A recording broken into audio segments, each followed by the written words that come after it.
जय हिंद आप सभी को। आप लोगों का आरआरबी जेई सीबीटी 1 16, 17, 18 इन 3 दिनों में होने वाला है। अब आपके पास बचा है 13 तारीख का दिन, 14 और 15। अभी इसमें वो टाइम भी काउंट होगा जिसमें आपका जो ट्रैवल टाइम होगा। एग्ज़ाम आपका है, आपको क्लियर करना है, सिलेक्शन आपको लेना है। तो अपने आप से एक्सक्यूज़ेस बिल्कुल भी मत बनाना कि इसमें तो अब तो 3 दिन बचे हैं, क्या इसके अंदर पढ़ाई होगी। बहुत इम्पोर्टेंट रोल है इन 3 दिन का भी। पिछले हफ्ते मैंने आपको बोला था कि आप पूरा हफ्ता जो भी आपके बैकलॉग्स हैं वो क्लियर कर लीजिएगा। साथ में आपको जो खुद का सेल्फ आपको कोई टॉपिक पढ़ना है वो आप पढ़ लीजिएगा। आई होप आपने बैकलॉग्स पूरे क्लियर कर लिए होंगे और आपने जो नया आपको सीखना है वो आपने सीख भी लिया होगा। संडे को वीडियो आनी थी, मंडे, ट्यूसडे, वेडनेसडे और थर्सडे, इन 4 दिन के लिए और आगे के 3 दिन के लिए। ये मैं वीडियो नहीं बना पाया, लेकिन इन 4 दिन में भी आई होप आपने बहुत अच्छे से पढ़ाई की होगी, क्योंकि बैकलॉग्स इतना हो गया होगा कि आपका अब तक क्लियर नहीं हुआ होगा। इसके साथ साथ मैं आपको ये बताना चाहता हूँ कि अगर आपने जो मैंने बताया था उस तरह से पढ़ाई की है तो आपका सिलेक्शन होने वाला है 100%। अगर जिस तरह से मैंने बोला है उस तरह से पढ़ा है आपने।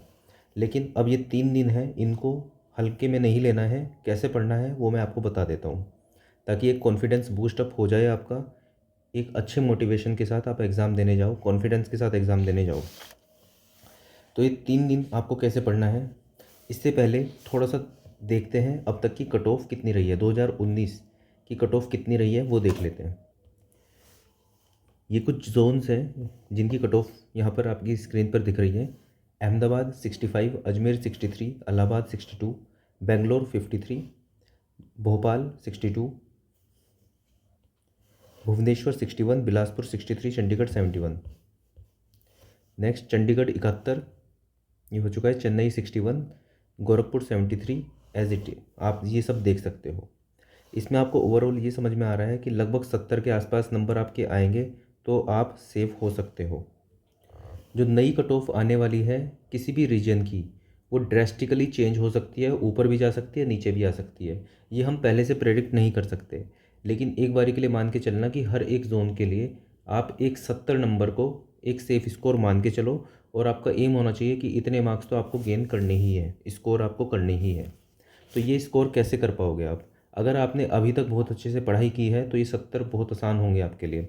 तो शुरू करते हैं। मैथमेटिक्स, रीजनिंग, जीके और ये साइंस, ये 4 आपके पास सेक्शन है जिसके मार्क्स कुछ इस तरह से हैं। अब मैथ्स और रीजनिंग, इनके अंदर जितनी आपने मेहनत की होगी उतने आपके मार्क्स आने वाले हैं। आपने अब तक हर एक तरह के क्वेश्चन प्रैक्टिस कर लिए होंगे। आपने हज़ारों क्वेश्चन आपने मैथ्स के और रीजनिंग के कर लिए होंगे। कोई डाउट ही नहीं है इस चीज़ में कि 30 में से आपके 30 नंबर आ सकते हैं। मिनिमम आपको 28 नंबर, 28 क्वेश्चन सही करने हैं 30 में से, और 23 क्वेश्चन 25 में से सही करने हैं। ये है मिनिमम, ये आपको करना ही है। इन 3 दिन आप ये क्या इंश्योर करोगे कि आपके ये हों? पहली बात तो अब तक आपने अगर स्टडी करी है, पढ़ा है, क्वेश्चन आपने इनके हज़ारों क्वेश्चन आप कर चुके हो, तो ये बहुत आसान फिगर होगा। अगर 28 नहीं आएंगे आपके आपके 25 आएंगे तो ये समझना कि जो बाकी के 5 क्वेश्चन होंगे वो किसी से भी नहीं होने वाले हैं, वो इतने टफ क्वेश्चन होंगे, तो उनके लिए ज़्यादा सोचना भी नहीं है। तो इनको आप कैसे करोगे? साथ में जीके, जीके को बिल्कुल लक बेस्ड है, 15 नंबर का है ये, इसको बिल्कुल लक पे छोड़ देना। साइंस, साइंस के अंदर 30 में से 15 से 20 नंबर बिना लक के भी अचीव किए जा सकते हैं। जो आपने अब तक पढ़ा है स्टैटिक पार्ट, उसमें से बहुत इजी इजी क्वेश्चन आपको सामने दिख जाएंगे और वो आपको करने हैं। बस ध्यान रखना कि ये जितने भी मैथ्स, रीजनिंग और साइंस है, इनके जो इजी क्वेश्चन हैं वो आपके गलत नहीं होने चाहिए, वो आपको सही करने ही है। जो थोड़े टिपिकल क्वेश्चन हैं उन पे आप मेहनत कर सकते हो, लेकिन इजी क्वेश्चन को अगर आप गलत करके आए और पेपर से बाहर आकर आपने ये बोला कि यार ये तो सिली मिस्टेक है, ये तो बहुत इजी था फिर भी गलत हो गया, तो मतलब आपका सिलेक्शन नहीं हो रहा है। तो पहले से ही इस चीज़ को इंश्योर करना कि टफ क्वेश्चन छूट जाए भले ही, लेकिन ईजी क्वेश्चन आपका सही होना ही चाहिए। बहुत ध्यान से आपको हर एक क्वेश्चन को पढ़ना है, जो आता है वो आपको अप्लाई करना है। अब ये 28 और 23 और ये 15 नंबर, ये कैसे इंश्योर होंगे? और ये 28, 23 और 15, तो ये आपके लगभग 66 नंबर इंश्योर करेगा, 28, 23 और 15। ठीक है, जीके का भी मैंने बिल्कुल लक बेस पे छोड़ दिया, ये लास्ट में मैं आपको बताऊंगा। तो 28, 23 और 15 जी, ये है एप्टीट्यूड या फिर मैथ्स, ये है रीजनिंग और ये है साइंस। 28, 23, 15 क्या क्या चीज़ें आपको करनी है आखिरी के 3 दिन। टेक्स्ट बुक के अंदर एक सेक्शन है PYCT, प्रीवियस ईयर क्वेश्चन है उसके अंदर। उसके अंदर प्रीवियस ईयर जो भी क्वेश्चन आ रखे हैं वो क्वेश्चन दे रखे हैं, ऐसे टेस्ट दे रखे हैं, जैसे 30 टेस्ट दे रखे हैं, हर टेस्ट में 10 क्वेश्चन है। चैप्टर वाइज दे रखे हैं आपको कि एनालॉजी का अलग है, ठीक है, नंबर सिस्टम का अलग है, इस तरह से ये आपके क्वेश्चन जो होंगे आपको जो भी आपके टॉपिक है उनको प्रैक्टिस करने में हेल्प करेंगे। अगर आखिरी के 3 दिन में आप सभी चैप्टर टेस्ट कर लेते हो, एप्टीट्यूड, रीजनिंग और साइंस के, तो ये इंश्योर करेगा कि आपने हर एक टॉपिक को एग्ज़ाम देने से पहले एक बार अच्छे से देख लिया है और प्रैक्टिस कर ली है, एक बार देख लिया है और प्रैक्टिस कर ली है। तो इससे ये इंश्योर होगा कि एग्ज़ाम में कोई क्वेश्चन आएगा तो एग्ज़ाम की एंग्जाइटी की वजह से आप बिल्कुल नंब नहीं हो जाओगे, आप सुन नहीं पड़ जाओगे। आप क्वेश्चन देखोगे और आपके सामने दिखेगा कि हाँ, अभी मैंने ये क्वेश्चन प्रैक्टिस किया था और इसको मैं ईज़िली अटेम्प्ट कर सकता हूँ। बस इतनी सी बात। दिक्कत यही होती है कि इजी क्वेश्चन भी अगर एग्ज़ाम में आप देखते हो और देखने के बाद आपको महसूस होता है ये तो मैंने 1 महीने पहले पढ़ा था, 1 मंथ पहले ये मैंने पढ़ा था, तो वो वहाँ पर वो क्वेश्चन को पहले सोचना कि मैंने कैसे सोल्व किया था, इतने में टाइम निकल जाता है और कई बार सिली मिस्टेक भी इस तरह से ही होती है। अगर एग्ज़ाम के 3 दिन पहले आप इस तरह से प्रैक्टिस कर रहे हो, इस तरह से क्वेश्चन सोल्व करने की मशीन बन चुके हो कि आपने हर एक टाइप के क्वेश्चन 3 दिन पहले देख लिए और उसी टाइप का क्वेश्चन 3 दिन बाद आ जाएगा तो वो आप कर दोगे। तो ये 28 नंबर, 23 नंबर और 15 नंबर कैसे इंश्योर होंगे? एक तो PYCT जो 2019 में आ चुके हैं सारे क्वेश्चंस, वो आपको करने हैं। ये आपको टेक्स्ट बुक में सब आपको चैप्टर टेस्ट के उसमें मिल जाएंगे PYCT में। पहला काम आपको ये करना है।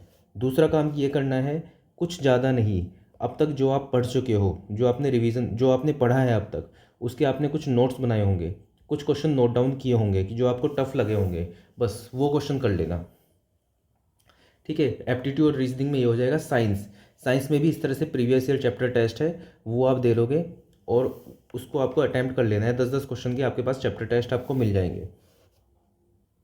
अच्छा, और इसके साथ साथ अगर ये सब आप कर चुके होंगे तो एक और सेक्शन है मोस्ट सेव्ड क्वेश्चन। एक सेक्शन ये भी आपको मिल जाएगा, उसके अंदर सिर्फ वही क्वेश्चन है जो बच्चों ने सेव किए हुए हैं आगे के लिए, जो उन्हें टफ़ लगे। तो ये तो वैसे बहुत टफ क्वेश्चन हो जाएंगे, लेकिन इनको भी आप थोड़ा सा प्रैक्टिस कर सकते हो, करना चाहो तो। लेकिन फर्स्ट प्रायोरिटी में PYCT ये क्वेश्चन करने हैं और दूसरे में आपने जो अब तक पढ़ा है उसको रिवीजन करना है और कुछ नया करने की बिल्कुल भी कोशिश नहीं करनी है। जितना पढ़ लिया बस उसी से आएगा पेपर। ये 3 चीज़ें हो गई आपकी, मैथ्स, रीजनिंग और साइंस। मैं बता रहा हूँ कि सिर्फ इन तीनों से ही सिलेक्शन ले सकते हो। अब आई बात जीके की, ये है आपका बिल्कुल टोटली लक बेस। अभी ये मान के चल लो कि इन तीनों से आपने 65 नंबर गेन कर लिए। अब लगभग 65 नंबर में सिलेक्शन हो जाता है। लेकिन ये बात समझो कि अगर 65 नंबर आप गेन कर पा रहे हो तो इसका मतलब ये समझ लो पेपर थोड़ा ईजी साइड है, कट ऑफ ऊपर ही जाएगी। मतलब जीके से तो आपको लेना ही लेना है कुछ ना कुछ। तो थोड़ा सा एक बार इसको समझ लेते हैं। नेगेटिव मार्किंग 1/3 है, ठीक है। अब आपके पास 15 क्वेश्चन हैं। अगर आपने 15 के 15 अटैम्प्ट किए और सारे के सारे गलत हो जाते हैं तो आपको मिलेगा 15/3, मतलब -5। मतलब आपके जो 65 क्वेश्चन थे, 65 जो आए थे वो 60 हो जाएंगे। ऑब्वियसली आपका सिलेक्शन नहीं होगा। ये बात बिल्कुल सोच के चलो कि अगर आपके 65 नंबर सिर्फ इन तीनों सेक्शन से आ गए हैं तो सिलेक्शन नहीं होने वाला है 65 नंबर पे, क्योंकि ये इसको ऐसे मान के चलो ये इजी पेपर है। बात बची इस चीज़ की कि अगर जो आपने 15 के 15 अटैम्प्ट किए और सभी गलत हो गए तो आपके पास -5 आएंगे, आपके 60 नंबर आएंगे तब भी। तो अगर आपके कभी, हाँ, तो लेकिन हम इतना तो सोच के चल सकते हैं कि इतनी किस्मत ख़राब नहीं होगी। दूसरा, आपने ऐसा तो नहीं है कि जीके बिल्कुल भी नहीं पढ़ी है, ये भी चीज़ नहीं है। तो आप थोड़ा सा ये मान के चलो कि 15 क्वेश्चन अगर है और आपने 15 के 15 तुक्के लगाए तो आप इतना एटलीस्ट मान के चल लो कि आधे आधे क्वेश्चन, आधे भी छोड़ो, आपके अगर 15 क्वेश्चन में जैसे 4 ऑप्शंस होते हैं, अगर 4 ऑप्शन है, ये मैं आपको एक्सपीरियंस से बता रहा हूँ, 4 ऑप्शन में से अगर एक ऑप्शन भी आप रूल आउट करते हो और सिर्फ 3 ऑप्शन में खेलते हो तो मोर देन हाफ आपके सही हो जाएंगे। ये गारंटी है कि अगर आपने 15 क्वेश्चन है, 15 क्वेश्चन में से हर एक क्वेश्चन में एक ऑप्शन हटा दिया, सिर्फ 3 ऑप्शन में वाइल्ड गैस किया है, तब भी आपके मोर देन हाफ सही होंगे। मतलब 6, मतलब 9 लगभग आपके सही हो जाएंगे, 6 आपके लगभग गलत हो जाएंगे। ये कब होगा? इतना तब होगा अगर एक ऑप्शन आप हटा पाते हो। मतलब 9 सही पॉजिटिव के 6 गलत, -2, मतलब यहाँ पे आपके 7 नंबर आएंगे। और थोड़ा सा और अपने आप को लग कम मानो तो मतलब आपके +5 हो पाएंगे। मतलब 15 में से +5 आपके हो पाएंगे इस केस में। तो अगर आपके 65 हैं तो आपके 70 हो जाएंगे। मैं आपको जीके का खेल बता रहा हूँ क्योंकि जीके बिल्कुल लक बेस्ड है, हमें नहीं पता कि कैसे क्वेश्चन उसमें आने वाले हैं। तो इस तरह से आपको अटैम्प्ट करना है। अब आगे चलते हैं थोड़ा सा और।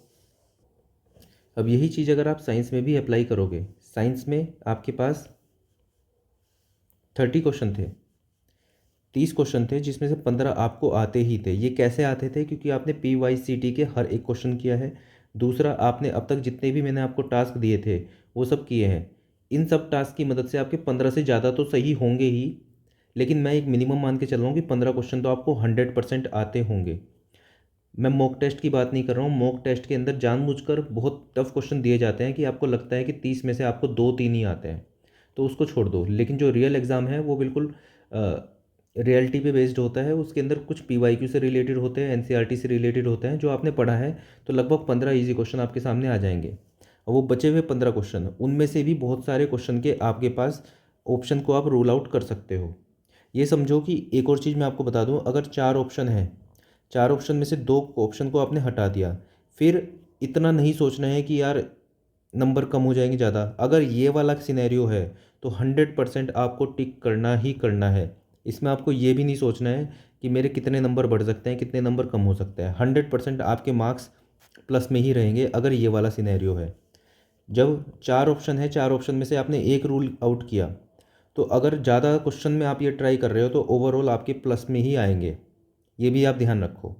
हाँ, उस क्वेश्चन को आपको बिल्कुल छोड़ सकते हो जिसमें से 4 ऑप्शन है और आपको चारों ऑप्शन के बारे में कुछ भी नहीं पता है, उसको बिल्कुल आप छोड़ सकते हो।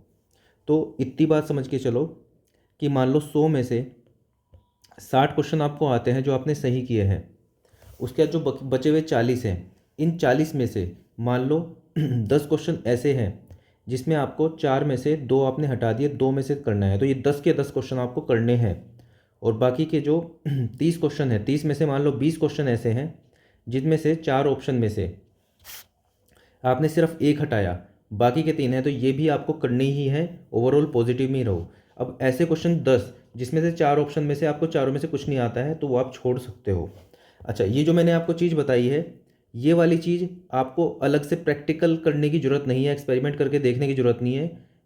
2 ऑप्शन नहीं पता है, मतलब पता है आपको कि गलत है, बाकी के 2 ऑप्शन में चूज़ करना है तो सही करना ही है। इसमें आप, ये बिल्कुल गारंटीड चीज़ है, इसमें तो आपको एक्सपेरिमेंट करने की ज़रूरत नहीं है कि मैं एक बार करके देख लूँ घर पे ताकि रियल एग्ज़ाम में मेरे मार्क्स कम ना हो जाएं।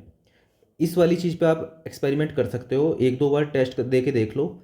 4 में से अगर जो एक ऑप्शन नहीं आता है, फिर आप 3 में तुक्के मारते हो और करीब 10 से 15 क्वेश्चन होते हैं, तो आप ओवरऑल आधे से ज़्यादा सही करोगे ही करोगे। तो इस पे आप एक्सपेरिमेंट कर लेना, टेस्ट दे लेना। अगर आपके मार्क्स बढ़ते हुए दिखेंगे आपको तो रियल एग्ज़ाम में फॉलो कर लेना। बाकी जिसमें आपको 2 को रूल आउट करते हो, 2 में आप टिक करते हो, इसको तो आपको एक्सपेरिमेंट करने की भी ज़रूरत नहीं है, आप रियल एग्ज़ाम में इसको आप अप्लाई कर सकते हो। इसका मैं ज़्यादा कुछ नहीं बता सकता। आप ओवर एम्बिशियस हो या फिर आपको लगता है कि मुझे तो कुछ भी नहीं आता है, तो फिर तो 100 के 100 क्वेश्चन कर देना। ठीक है, अगर आपको ऐसा लगता है कि आपको बहुत कम पढ़ाया है आपने 100 में से 30 क्वेश्चन ही ऐसे आपको लग रहे हैं जो आपने सही किए हैं, जो आपको आते हैं, बाकी के जो आपके पास 70 क्वेश्चन आपके कुछ अता पता ही नहीं है, फिर 70 के 70 अटैम्प्ट करना, क्योंकि 30 नंबर में तो वैसे भी आपका सिलेक्शन नहीं होने वाला है। मैं आपको एक बस एडवाइस दे रहा हूँ अपनी तरफ से। तो अब आपका जो टारगेट, जो टास्क रहेंगे 13, 14, 15 क्या रहेंगे? पहली बात, हर दिन हर कुछ पढ़ना है। ऐसा नहीं करना कि इस दिन सिर्फ मैथ पढ़ लूँ, इस दिन सिर्फ रीजनिंग पढ़ लूँ, इस दिन सिर्फ साइंस पढ़ लूँ, क्योंकि जो रियल एग्ज़ाम होगा फिर उस दिन आपको साइंस ही समझ में आएगा बस। तो इसलिए हर दिन हर सब कुछ पढ़ना है, math reasoning science, math reasoning science. कैसे करना है?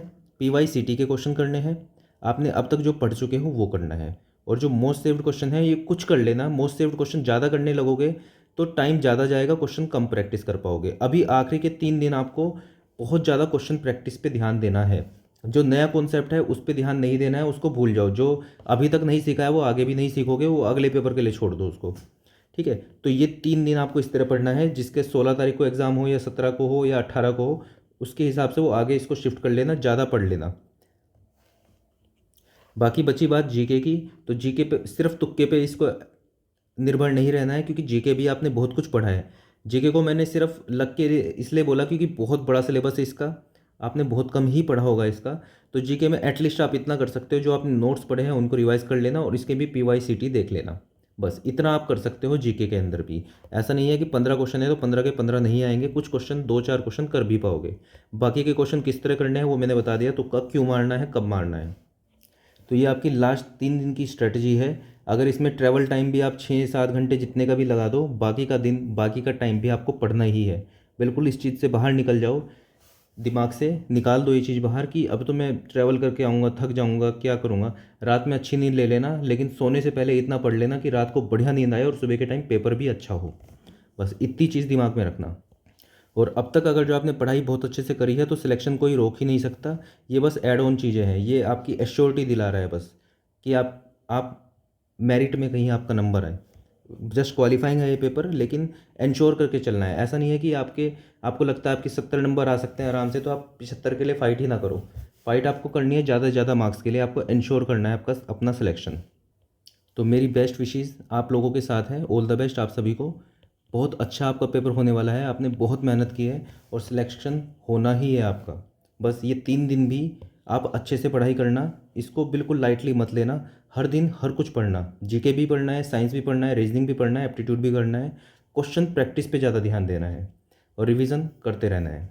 So that's all for this video. All the best आप सभी को। Thank you.